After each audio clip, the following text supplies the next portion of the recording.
Hi welcome back to our another session. आज के class में हम डिस्कस करने वाले हैं जो आपका ब्लॉक 3 है। तो इस ब्लॉक में क्या होगा कि कौन सा टॉपिक है और उस टॉपिक के अंदर कितने यूनिट्स आएगा, तो इसके बारे में हम डिस्कस करने वाले हैं। जो आपका ब्लॉक 3 है, इसका टॉपिक का मेंशन किया गया है, नाम मेंशन किया गया है world trading system and institutions. Clear?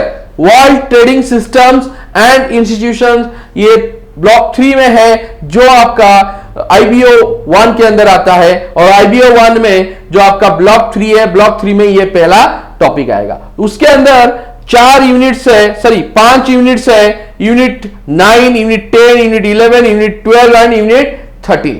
तो ये जो 5 यूनिट्स है, ये 5 यूनिट्स को आपको कवर करना है। तो अभी हम देखते हैं इस यूनिट के अंदर क्या मेजॉरिटी है और किसी लिए हम ये टॉपिक को डिस्कस करेंगे और क्यों डिस्कस करेंगे और जिस वजह से आपको नॉलेज क्या मिलेगा। देखो, पहला यूनिट मेंशन किया गया यूनिट 9 में है। क्या टाइटल है? World trade. Right? World trade क्या है? ये वर्ल्ड ट्रेड और मल्टीनेशनल ट्रेड के अंदर डिफरेंशिएशन क्या है, क्यों ये वर्ल्ड ट्रेड को बनाया गया है। तो यहां पे देखो, वर्ल्ड ट्रेड का मतलब इसको एक्सप्लेन किया गया है। Explain the composition and direction of world trade, the trade in services, export basket of developing countries and problems and other issues related to the developing countries. Clear? तो ये जो world trade है, ये बहुत सारे प्रॉफिट मेकिंग भी होता है, बहुत सारे फायदे की बात होता है, और जो भी हमारे इश्यूज है, जो भी हमारे प्रॉब्लम्स है, उस प्रॉब्लम को भी सॉर्ट आउट करेगा। तो आपके जो ये यूनिट है, इस यूनिट में वर्ल्ड ट्रेड का मेजॉरिटी क्या है, इसके अंदर जितने भी चैप्टर्स है उस चैप्टर वाइज आपको कवर किया जाएगा। चलो अभी चलते हैं, हम डिस्कस करते हैं इस वर्ल्ड ट्रेड का मेन मोटो क्या है। वर्ल्ड ट्रेड क्यों बनाया गया? WTO वर्ल्ड ट्रेड ऑर्गेनाइजेशन, इसको बनाया क्यों गया? क्योंकि अगर आप मल्टीनेशनल कॉर्पोरेशन कर रहे हो, अगर आप मल्टीनेशनल में अपना बिजनेस को एक्सपांड कर रहे हो, तो उसी हिसाब से आपको वर्ल्ड ट्रेड ऑर्गेनाइजेशन के साथ एग्री होना चाहिए, उनके कंट्रैक्टिंग में पार्टिसिपेटिंग करना चाहिए। तो जो भी वर्ल्ड ट्रेड ऑर्गेनाइजेशन के अंदर एसोसिएशंस है, जो भी मेंबर्स है, तो वो लोगों का जो भी रूल्स एंड रेगुलेशन होगा, कोड ऑफ कंडक्ट होगा, गाइडेंस होगा, उसी हिसाब से आपके बिजनेस को आप एक्सपांड कर पाओगे। तो यहां पे वर्ल्ड ट्रेड में मेंशन किया गया है, अगर आपकी जो कंट्री है, उस कंट्री में अगर आपका सर्विस फैक्टर कोई भी प्रॉब्लम हो रहा है या फिर सर्विस फैक्टर ज्यादा दे सकते हैं, तो उसी हिसाब से आपका बिजनेस भी डेवलप होगा और उस कंट्री को भी फायदा होगा।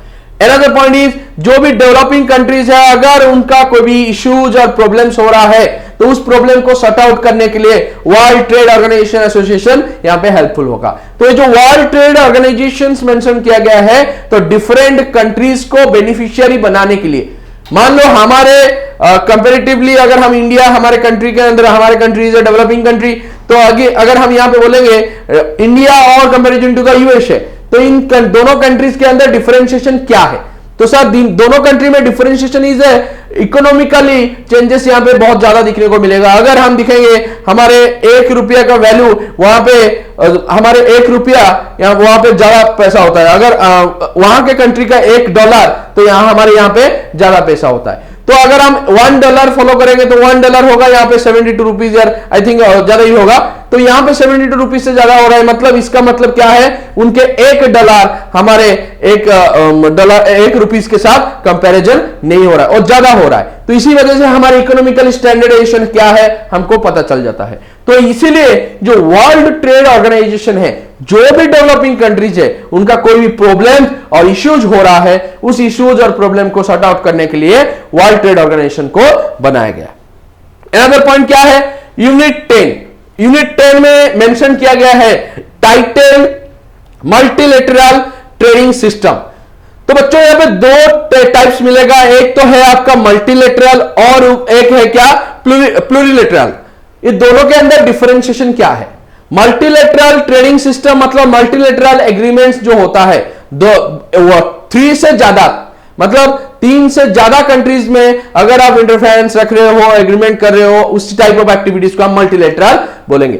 अगर यहां पे प्लूरिलेटरल बारे में बोलेंगे, प्लूरिलेटरल ट्रेड एग्रीमेंट्स का मतलब होता है 2 से ज्यादा, ज्यादा से ज्यादा 1 और 2 कंपनीज के साथ हम मेंशन कर सकते हैं, दोनों कंट्रीज के साथ हम बिजनेस को एक्सपांड कर सकते हैं। तो यहां पे मल्टीलेटरल और प्लूरिलेटरल इस यूनिट के अंदर मेंशन किया गया है। तो अगर हम ज्यादा कंट्रीज में इन्वॉल्व रखेंगे, ज्यादा कंट्रीज में बिजनेस करेंगे, तो उसके लिए क्या गाइडेंस है, क्या रेगुलेशंस है, क्या हमारे कंट्री का एग्रीमेंट्स होगा, और अगर हम 2 से 3 या फिर 1 से 2 कंट्री के अंदर म्यूचुअल अंडरस्टैंडिंग और एग्रीमेंट्स रखेंगे तो उसके लिए क्या फॉर्मेटिंग होगा, रूल्स एंड रेगुलेशन क्या होगा, इस चैप्टर इस यूनिट के अंदर आपको पता चल जाएगा। तो उसके पहले हम डिस्कस करते हैं एग्रीमेंट। ये जो वर्ड मेंशन किया गया है agreement, what do you understand by agreement, क्या एग्रीमेंट है? Last class already we have discuss agreement का मतलब, लास्ट वीडियो में हम डिस्कस किए थे एग्रीमेंट का मतलब क्या होता है। सर एग्रीमेंट मतलब, या इसको डिवाइड कर लेते हैं, पहला होता है एग्री, राजीनामा, उसके अंदर मेंट मतलब म्यूचुअली, तो इसका मतलब क्या है, दोनों यहां पे म्यूचुअली राजीनामा होना चाहिए, राजीनामा देना चाहिए। समझ में आया? तो इसको हम बोलेंगे क्या, एग्रीमेंट। मतलब एग्जाम्पल के थ्रू हम बताते हैं आपको, अगर ए एंड बी दोनों पर्सन है, यहां पे एक पर्सन है जिसने ऑफर किया बी को कि भाई साहब मेरे पास एक पेन है, इस पेन को खरीद लो, या फिर आपको अगर जरूरत है इसको खरीदोगे, मैं पेन बेच रहा हूं। तो बी के भी यहां पे जो जब ऑफर उसके पास आया तो बी को भी ऐसा लगा कि हां मुझे पेन की जरूरत है, और बी उसमें राजी होके उस पेन को खरीद लिया। तो इसका मतलब ये जो दोनों पार्टीज है ए और बी, ये दोनों म्यूचुअली कंसेंट करके, म्यूचुअली अंडरस्टैंडिंग करके, और दोनों का मेंटरशिप और दोनों का म्यूचुअली मेंशन यहां पे एग्री हो रहे हैं, जिस वजह से इसको हम बोलेंगे एग्रीमेंट। एग्रीमेंट का काम क्या होता है? सर एक ऑफरर होगा, एक एक्सेप्टर होगा।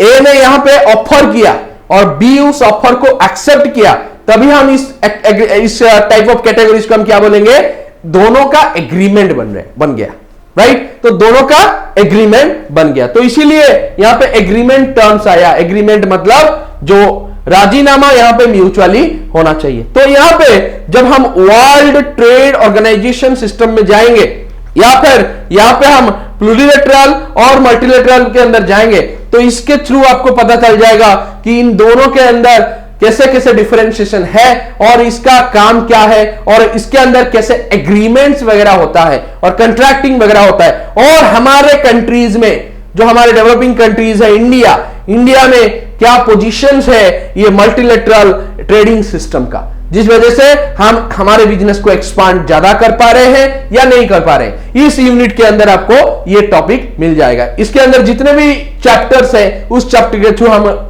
डे बाय डे कवर करते जाएंगे, अनदर वीडियो के अंदर आपको पता चल जाएगा।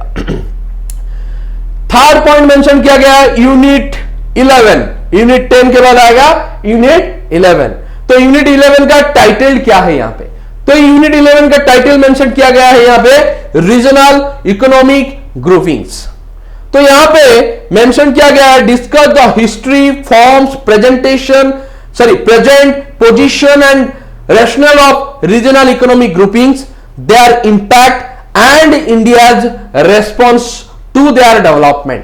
तो यहां जो इकोनॉमिक ग्रुपिंग्स है, जैसे कि हम अगर मल्टीनेशनल कॉर्पोरेशन बना रहे हैं, अगर हम दूसरे देशों में जाकर बिजनेस को एक्सपांड कर रहे हैं, तो हमारे जो इकोनॉमिक ग्रुपिंग्स है उनका पैसा हमारे पास आ रहा है, कन्वर्शन होके यहाँ पे रुपीज में आ रहा है, हमारा पैसा जा रहा है, इनके देश में भी बिजनेस हो रहा है तो उनके देश में कन्वर्शन होके इधर, अगर हम यूएसए के बारे में बोलेंगे तो डॉलर में जाता है, अगर यूरोप के बारे में बोले तो यूरो में जाता है। तो ये जो कन्वर्शन फैक्टर है, तो हमारे इकोनॉमिक ग्रुपिंग्स ज्यादा बढ़ जाता है, हम ज्यादा से ज्यादा कंपनीज और ज्यादा से ज्यादा कंट्री के साथ हम यहाँ पे मल्टी बिजनेस कर पाते हैं, जिस वजह से हमारे डेवलपमेंट इजीली अचीविंग होता है। तो ये जो यूनिट है, बेसिकली ये यूनिट मेंशन कर रहा है कि यहां पे जो इकोनॉमिक ग्रुपिंग्स है, इसके थ्रू क्या इंपैक्ट हो रहा है इंडिया में, हमारे होम कंट्री में, और उसके थ्रू क्या रेस्पॉन्स मिल रहा है, पॉजिटिव या फिर नेगेटिव रेस्पॉन्स, और उसका डेवलपमेंट हो रहा है कि नहीं।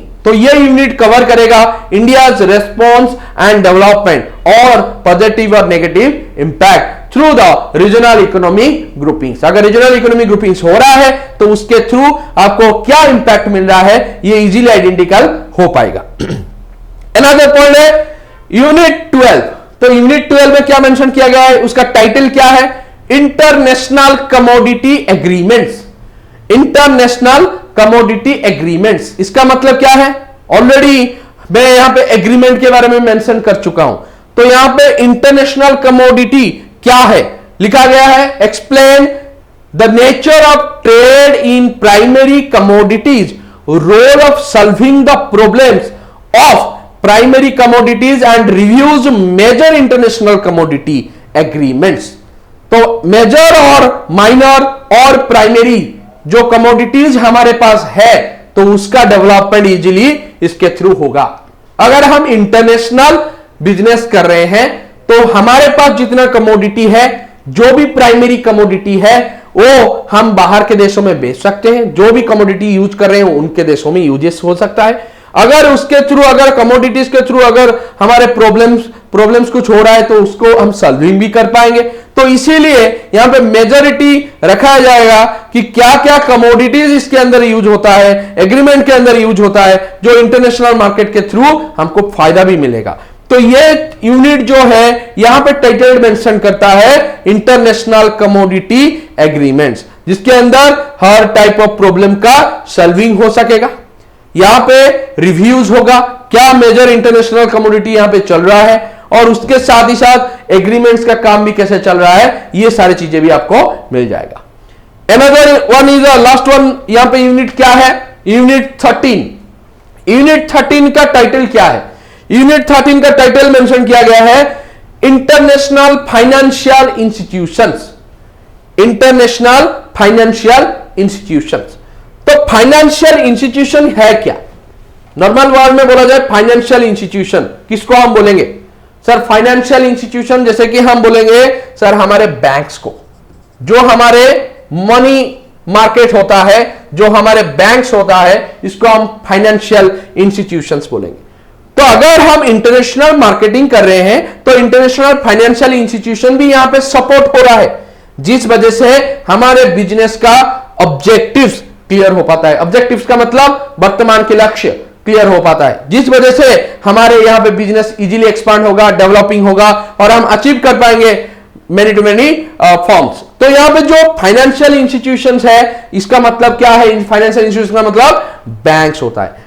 तो अगर हम फाइनेंशियल ट्रांजैक्शन नहीं करेंगे तो बिजनेस को भी हम एक्सपांड नहीं कर पाएंगे। तो इंटरनेशनल मार्केटिंग में, इंटरनेशनल बिजनेस में तो फाइनेंशियल इंस्टीट्यूशन होना जरूरी रखता है यहां पे। तो इसीलिए यहां पे मेंशन किया गया, इस यूनिट में फाइनेंशियल इंस्टीट्यूशन के बारे में पढ़ाया जाएगा। तो यहां पे देखो क्या मेंशन किया गया है, deals with the objectives, functions and operations of international monetary fund. जो हमारे इंटरनेशनल मॉनिटरी फंड्स है, जो वर्ल्ड ट्रेड ऑर्गेनाइजेशन में एसोसिएशन होके बनाया गया है, तो ये जो मॉनिटरी फंड्स किस प्लेटफॉर्म में यूजेस होगा? The working of world bank, जो वर्ल्ड बैंक है, वर्ल्ड बैंक में वो कैसे रेगुलेटरी होगा? जैसे कि आपको पता होगा जो वर्ल्ड बैंक है, वर्ल्ड बैंक के थ्रू कोरोना पैंडेमिक के समय पे बहुत सारे डेवलपमेंट भी मिला था, बहुत सारे फायदा भी मिला था। वर्ल्ड बैंक यहाँ पे इन्वेस्टमेंट भी किया था, हर कंट्रीज में इन्वेस्टमेंट किया था, जिसके वजह से यहाँ पे बहुत सारे लोगों को कोरोना का टीका मिल पाया, अच्छे से मिल पाया। वर्ल्ड बैंक भी सपोर्टिंग होता है। वर्ल्ड ट्रेड ऑर्गेनाइजेशन जो है, यहाँ पे वर्ल्ड बैंक के थ्रू भी हम डेवलपिंग कर पाएंगे। तो वर्ल्ड बैंक का काम क्या है? यहाँ पे वर्ल्ड बैंक सिर्फ ओनली जो भी क्राइसिस, प्रॉब्लम्स, एरर्स हो रहा है एक डेवलपिंग कंट्रीज के अंदर, तो ये वर्ल्ड बैंक उसको सॉल्यूशन देगा, फाइनेंशियली सपोर्ट करेगा, और उसी के थ्रू आपका बिजनेस इजीली एक्सपांड होगा। अनदर लाइन में क्या लिखा गया है? International finance corporation, international development association and regional development banks. तो यहां पे हम पढ़ेंगे इस यूनिट के अंदर इंटरनेशनल डेवलपमेंट कैसे होता है, इंटरनेशनल डेवलपमेंट एसोसिएशन कैसे होता है, और फाइनेंस कॉर्पोरेशन का सपोर्टिंग कैसे मिलता है, और उसके थ्रू हमारे कंट्री डेवलपिंग कैसे बन पाता है, डेवलपमेंट कैसे हो पाता है। तो ये जो पॉइंट्स है, ये जो यूनिट है, ये यूनिट के अंदर various types of chapters mention किया गया है। सारे चैप्टर्स हम नेक्स्ट वीडियोस के अंदर, एक एक वीडियोस के अंदर दिखते जाएंगे और पढ़ते जाएंगे। ठीक है, तो लर्न टू डेवलप, इसका मतलब ज्यादा पढ़ो और ज्यादा बढ़ो। तो इसी के थ्रू हम यहां पे समाप्त करते हैं हमारा टॉपिक। Thank you.